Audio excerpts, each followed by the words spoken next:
지금 역대기라고 해서 역대상, 역대하의 말씀인데 8장까지의 말씀이 다 족보예요. 그래서 이렇게 몰아서 족보를 한 지파, 12지파를 다 한 것도 아닙니다. 이렇게 족보를 굳이 이렇게 한 이유가 있을까라고 생각할지 모르겠습니다. 제가 지난번에도 한번 말씀을 드렸습니다만 역대상, 역대하의 위치가 열왕기 상하 다음에 있어요. 열왕기 상하, 역대상하 이렇게 나오니까 시대적으로, 시간적으로 열왕기 상하, 그러니까 이스라엘의 역사지요. 이스라엘의 왕들, 남유다, 북이스라엘로 나눠지기까지 이스라엘의 역사가 끝나고, 그리고 역대상하가 나옴으로 인해서 역대상하의 특징은 어쩌면 훨씬 더 뒤로 가야 돼요. 시대적으로 보면 이스라엘이 포로로 끌려갔다가 돌아온 자들, 유배되었다가 돌아온 자들을 향해서 기록된 말씀이에요. 그렇게 보면은 열왕기 상하보다 훨씬 더 거기서 바로 이어지는 내용이 시간적으로 보면 아니고 훨씬 더 뒤쪽으로 갔어요. 맞아요.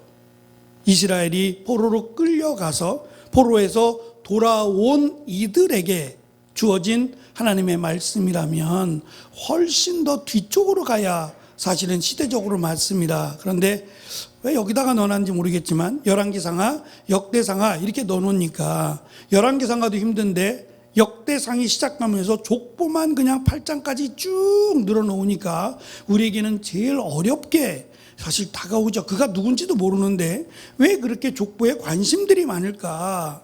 예? 처음부터 1장부터 시작해서 8장까지 도대체 우리를 이렇게 힘들게 하려고 족보를 썼을까? 절대 아니죠. 우리는 족보에 대해서 또 이 사람들에 대해서 잘 모르니까 어려울 수밖에 없어요. 낯설 수밖에 없고. 그러나 돌아온 이스라엘 백성들은 지금 자신들의 조상 이야기예요. 지파니까 우리의 조상에 대한 이야기들을 쭉 해나가면서 이것이 거짓이 아니라 실제적인 사건이었다. 그러면 뭐가 문제냐? 족보라고 하는 것은 말 그대로 그냥 나열된 순서만을 말하지 않습니다. 그 안에는 아주 다양한 이로 말할 수 없는 사건들이 들어있어요. 그러면 이 사건들을 쭉 펼쳐놓고 여기서 문제가 있었다. 여기서 문제가 있었다라고 할 때 이 문제가 왜 발생했는지를 알 수 있을 거예요. 물론 처음부터 끝까지를 다 안다라는 것도 쉽지 않은 일입니다. 하지만 역사에 그토록 관심이 많은 이스라엘이라면 자기들의 지파가 어떻게 되었는지, 어떻게 포로로 끌려가고 어떻게 멸망을 했다가 다시 일어나고 하는 이러한 과정들에 대해서만큼은 철저하게 알고 있었을 가능성이 매우 높아요. 결국 족보를 통해서 강조하고자 하는 의도가 있다는 겁니다. 괜히 1장부터 8장까지 굉장히 우리는 수고했는데 1장부터 8장까지 이 역대기가 의도 그냥 심심해서 이렇게 8장까지 족보를 나열한 것은 아닐 것이라는 겁니다. 그래서 1페이지를 잠깐 보시면 두 가지. 첫째, 왜 역대기는 지루해 보일 수 있는 이 이름들의 나열로 거대한 역사의 서막을 열었는가? 두 번째, 왜 그리고 끝에 이 8장의 족보가 끝인데요. 8장 족보의 끝에 의도적인 나열인데 왜 베냐민을 두었는가라고 하는 점이에요.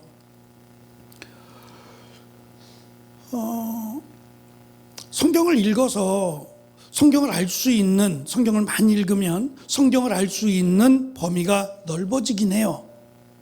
그러면 성경을 많이 읽기만 하면 되냐? 어떤 분들은 1년에 1독, 많게는 2독, 3독씩 하시는 분들이 있어요. 그렇게 따지면 10년이면 몇 독이에요? 20년이면요? 30년이면요? 그래서 어떤 분들은 50독 이상, 신구약 성경을 50독 이상 하신 분들이 있어요. 그러면 50독이면요, 50번을 창세기부터 요한계시록까지 읽었다는 얘기니까 50독 정도 하면 얘기만 하면 그것이 타다다닥 하고 다 나올 것 같잖아요. 50독인데요. 근데 이상하게도 그렇지 않더라는 거예요.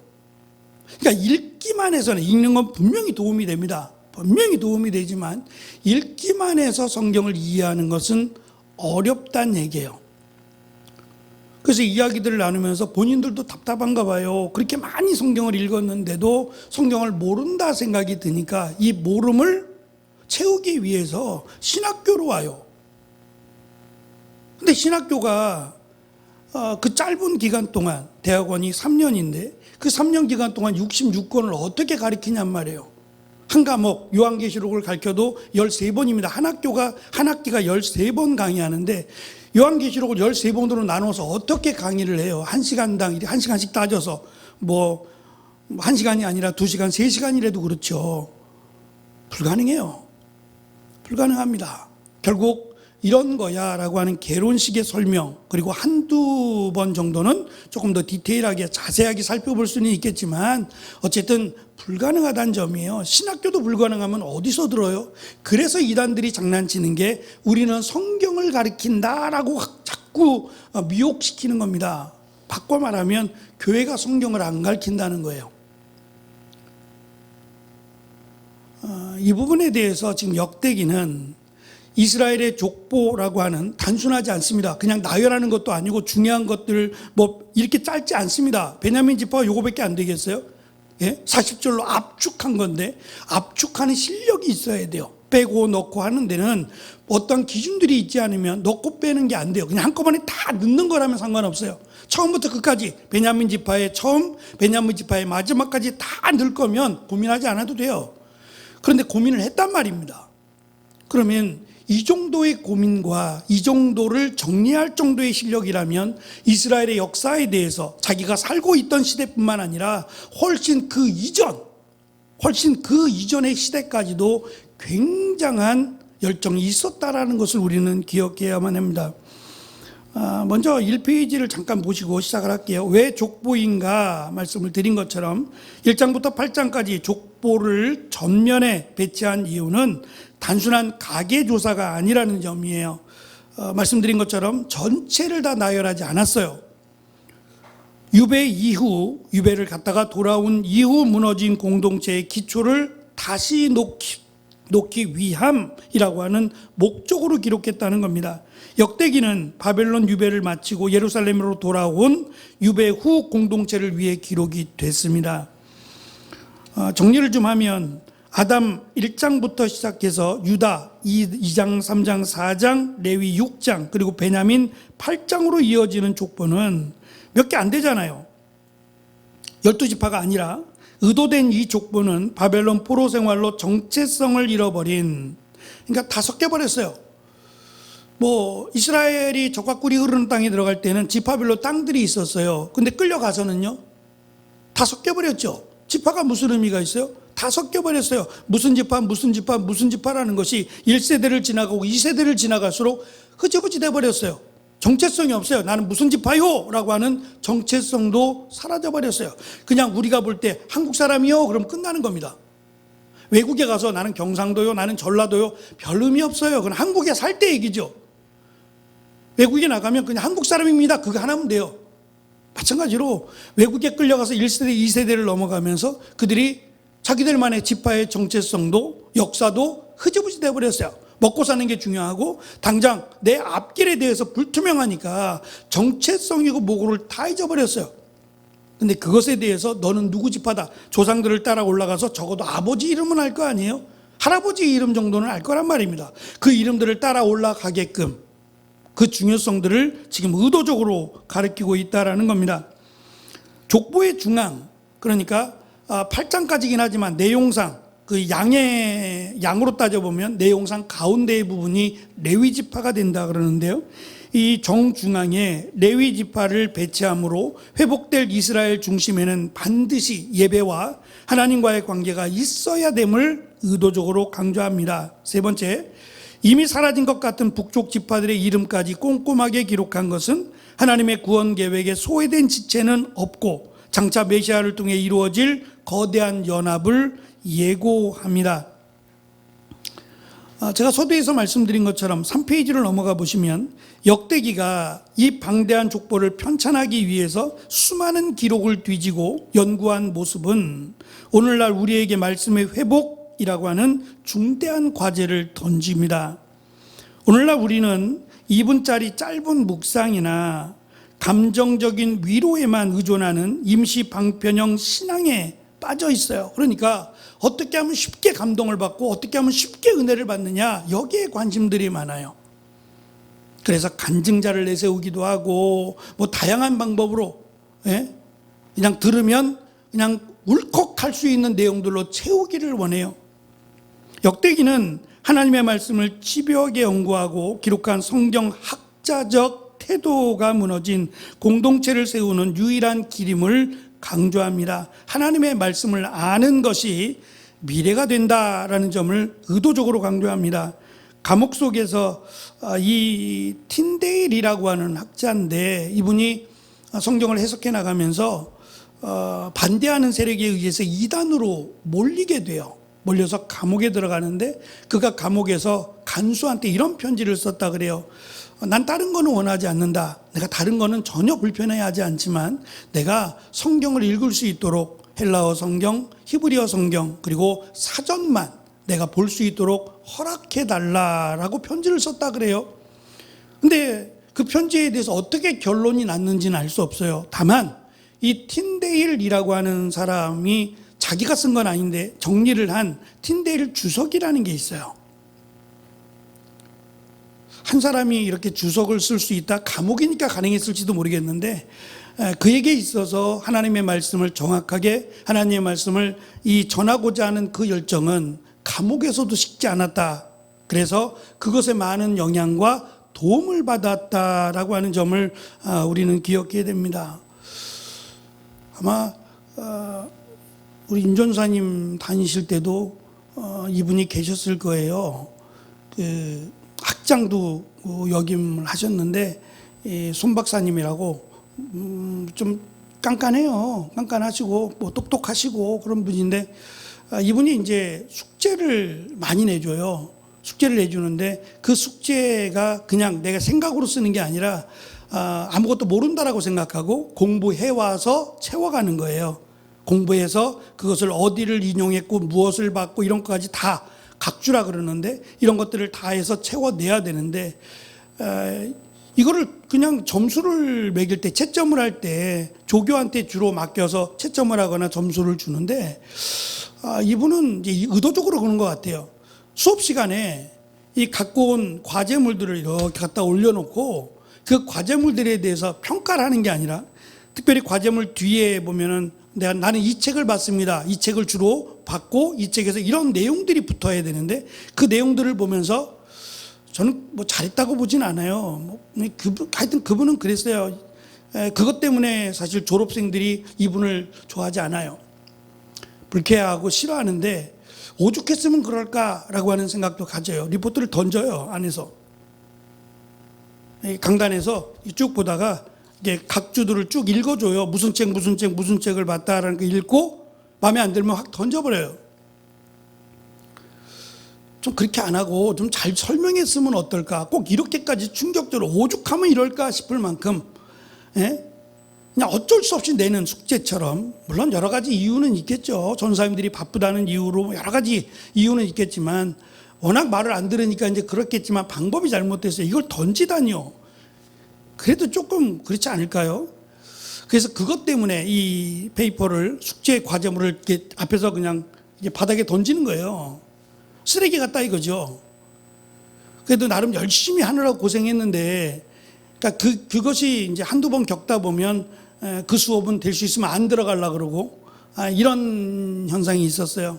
그러면서 이제 저도 사실은 조금 늦게 신학을 다시 했고, 뭐 신학 공부를 학부 때 뭘 했겠어요. 학부 때 그냥 따라가느라고 바빴고 뭐 헬라어 한다고 쫓아다니고 이러다 그냥 졸업했거든요. 아는 것도 없고 시간도 많이 흘렀고, 그런 상태에서 갔는데 아무것도 모르죠. 모르는 상태에서 갔는데 이 책을 봐야 되는지 저 책을 봐야 되는지 모르잖아요, 잘. 그럼 그 설명을 해주든가. 아무것도 없는 상태에서 그냥 남들이 하는 거 따라한다고, 무슨 책 봐야 돼? 그럼 이 책 봐. 그럼 나도 이 책 보고 그랬단 말이죠. 모르니까 이제. 근데 그것에 대해서 아주 혹독한 평가를 내렸어요. 사람 성도들을 죽이려고 그러냐고. 제가 죽이려고 신학교 온 건 아니거든요. 하나님 말씀을 잘 전하려고 잘 준비해서 부르심을 받고 왔는데 성도를 죽이려고 그러냐고까지 얘기하니까 이게 내가 죽이려고 하는 지금 행동인가? 라는 생각이 들 만큼, 그러면서 봐서는 안 되는 책들을 이야기해요. 이런 책은 보면 안 된다. 예를 들면 그냥 아예 다 돼 있어요.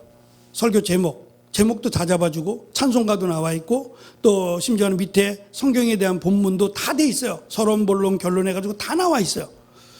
마치 이것만 그냥 들고 올라가면 그냥 만사 오케이, 설교 다 한 번에 끝낼 것 같은, 이런 거 하지 말라는 거예요. 다 하나씩 따로 하라고. 내용 따로 하고 뭘 따로 하고 기도하면서 뭐 하고 그걸 다 일일이. 저는 거기서 사실은 그렇구나라는 것을 배웠어요.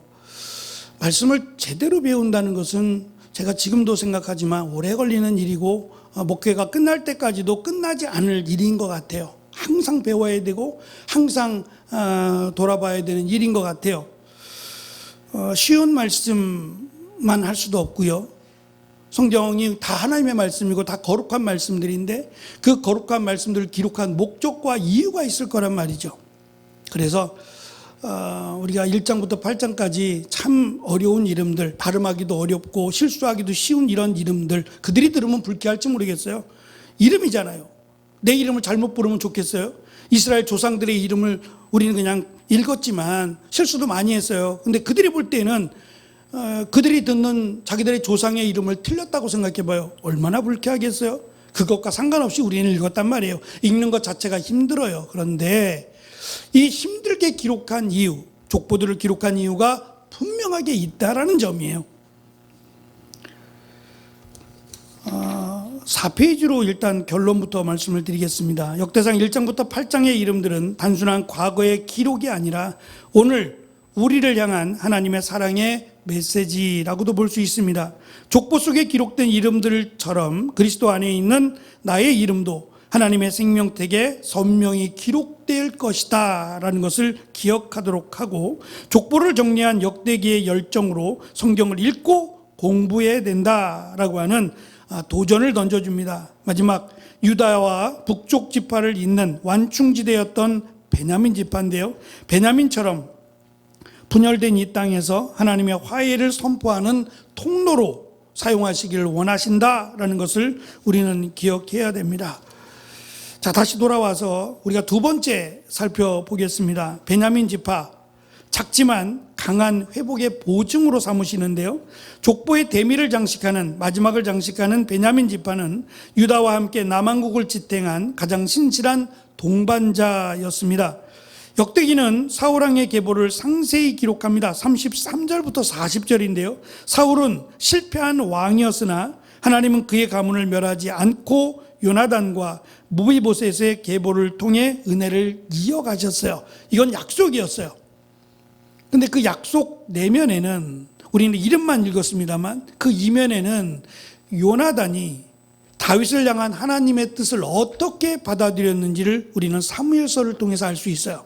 이름만이지만 우리는 사무엘서를 통해서 요나단과 다윗의 관계, 복잡하죠? 아버지 사울과 요나단과 다윗과 이 삼각구도를 가지고 요나단이 왕위를 잇기를 원하는 사울의 마음, 그러나 요나단은 하나님의 뜻이 다윗에게 있음을 알고 포기하는 이러한 복잡한 상황들을 우리는 알아요. 그리고 그것을 통해서 하나님이 요나단, 물론 전쟁에서 죽지만 요나단과 무비보셋을 통해서 하나님은 이어가신다라는 것을 또 우리에게 보여주십니다. 베냐민 지파는 예루살렘 주변과 완충지대에 거합니다. 성전을 지키는 방패 역할을 하게 되고요, 유배 이후 귀환자 명단에서도 유대 베냐민 지파가 유다와 레위와 함께 주축을 이룬다라는 것을 우리는 알 수 있어요. 다시 말하면 말씀드린 12지파예요. 12지파인데 그럼 12지파가 다 못 돌아오고 지금 족보에만 기록된, 다시 말하면 유다 지파나 레위 지파나 베냐민 지파만 소개되고 있으니까, 그럼 12지파 중에서 유다, 베냐민 그리고 레위 이 세 지파만 돌아오는 거냐? 그건 아니에요. 다른 지파들도 돌아와요. 물론 숫자는 알 수 없어요. 얼마나 돌아오는지 그 숫자들을 밝히는 데 목적이 있지 않으니까. 중요한 것은 왜 이들의 지파만을 소개하느냐 말이에요. 돌아온 것, 이것이 지금 하나님의 은혜라고 소개하고 있어요. 하나님의 약속대로 이스라엘이 잘해서 전쟁에서 이겨서 돌아오는 게 아니라 하나님이 적들의 왕, 바벨론의 왕에게 마음을 하나님이 열게 하셔서 돌아오는 겁니다. 근데 돌아오는데 지금 역대기에서 이들의 족보들을 기록하면서 12지파를 다 나열하지 않아요. 몰라서 그런 게 아니라는 거죠. 이 정도 알 정도면 다 알아요. 아는데도 불구하고 기록을 안 한다는 점이에요. 가치가 없다는 겁니다. 하나님이 볼 때에 12지파라는 것, 하나님이 세우신 지파가 맞아요. 그러나 이미 그들이 하나님을 버렸고 포로로 끌려갔어요. 그리고 지파의 정체성은 다 사라져버렸어요. 그냥 이스라엘 그러면 끝나는, 더 이상 무슨 지파라고 하는 것이 의미가 없는, 1세대만 지나가도 거의 이방인들하고도 결혼하고 하잖아요. 지파가 무슨 의미 있어요? 그런데도 지금 돌아온 지파들 중에서 선별해서 베냐민 지파, 유다 지파, 또 레위 지파만을 선별해서 기록한 것은 하나님이 이들에 대한 기대가 있다는 거예요. 이들이 포로로 끌려갔었지만 다시 돌아오게 하실 때, 이들만 돌아온 건 아닙니다만 하나님의 기대는 다른 지파들에게 있지 않아요. 돌아왔다 그래서 은혜긴 하지만 그들을 통해서 하나님이 역사하실 것은 아니라는 거예요. 돌아온 것도 하나님의 역사고 하나님의 은혜라면 이들을 통해서 하나님이 일하실, 그리고 이들을 연합해서 하나님이 이제 메시아를 보낼 것이다 라고 하는 이런 약속 또한 다 하나님의 은혜입니다. 그러나 이 역대기를 통해서 우리에게 강조하는 것은 이름을 기억하느냐는 거예요. 성경에 어쩌면 내 이름이 기록되어 있느냐라고 하는 것은 매우 중요한 일이에요. 우리가 요한계시록에서도 이름을 기록한다는 말을 하잖아요. 엄격하게 따지면 무슨 이름이 기록되어 있어요? 예? 하나님의 나라의 입구에 또는 벽에다가 이름들을 다 기록해 놨겠어요? 그럴 리가 없지요. 그런데도 내 이름이 기록되어 있다고 생각하면 얼마나 뿌듯하고 또 얼마나 기대와 소망이 되겠냐 말이에요. 가서 없든지 있든지만 간에 하늘에 내 이름이 기록되었다, 하나님의 나라에, 그것만으로도 우리는 환난과 핍박을 이겨낼 힘을 얻을 겁니다. 그래서 오늘 우리에게 주신 말씀 8장까지 족보에 대한 이야기로 이제 8장이 족보는 마무리가 됩니다. 그러나 어렵게 힘들게 이거 쓰는 것도 어려울 것 같아요. 이름 쓰는 게 얼마나 어려워요? 그러나 이 안에는 이름을 기록한, 족보를 기록한 의도가 있다라는 점을, 그리고 이 족보를 통해서 분명히 강조하고자 하는 하나님의 역사는 믿음의 사람들을 통해서 일하신다. 그리고 하나님은 그 이름을 한 사람 한 사람 한 사람 한 사람 그 이름을 하나님이 기억하신다 라는 것을, 하나님이 물론 그것을 통해서 뭐 이가 얼마나 연구했든지 얼마나 살펴봤든지 그것을 떠나서 어쨌든 성령께서 감동을 주셔서 우리가 성경을 기록한다라고 믿으니 이것은 그의 어떠한 지식으로만 기록한 것이 아니다라고 할 때에 하나님이 기억나게 하시고 또 기록하게 하셨다면 하나님은 아신다는 거죠. 하나님의 영광을 위해서 믿음을 지키느라고 힘썼던 사람들의 이름, 그의 이름들을 하나님이 의도적으로 기록하게 하심으로 하나님이 내 이름을, 비록 보잘것없지만 내 이름을 하나님의 성경책, 하나님의 책에 기록해 주시기를 사모하는 마음을 갖게 되더라는 거예요. 제가 연구소에 다닐 때 오래 다니지 않았습니다. 한 1년밖에 안 다녔는데 그 1년 다닐 때 이게 교회들, 뭐 세미나식으로 교회들을 다니게 될 때에 주로 이제 부산 쪽으로 갔는데, 부산에 있는 큰 교회는 아니에요. 큰 교회는 아닌데 고신측 교회였습니다. 근데 그 교회의 입구에 로비에 들어가면 조그만한 이 쇠로 된 폐가 있는데 크지 않습니다. 이 조그만한 폐들이 벽에 잔뜩 붙어 있어요.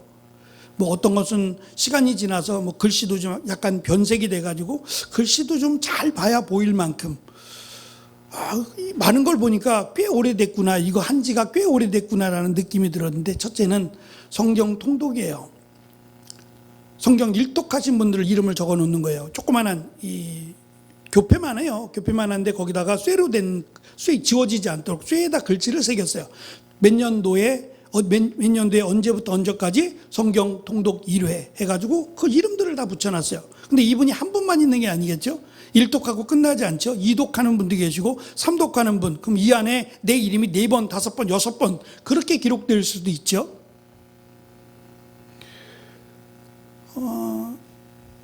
저희 그 노예가 모일 때 이제 노예원들이 다 모일 만한 공간들이 많지 않습니다. 그래서 분당중앙교회나 또 삼일교회나 그런 쪽에서 모이게 되는데, 지난번 작년인가요? 노예를 삼일교회에서 신년회를 해서 갔는데, 거기 벽에 입구에 들어가면 그 벽이 굉장히 큰 벽인데 사각형으로 된 그 벽에다가 이름들이 잔뜩 새겨져 있어요. 돌에 새긴 이름들이에요. 그걸 보면서 야, 돌에다 이름을 새긴다고? 지우지 않으려고 새기는 거잖아요. 종이가 아니라 돌에다 새긴 거예요. 돌에다가 마치 비석에 새기듯이 돌에다 이름을 깎아서 새긴 거예요.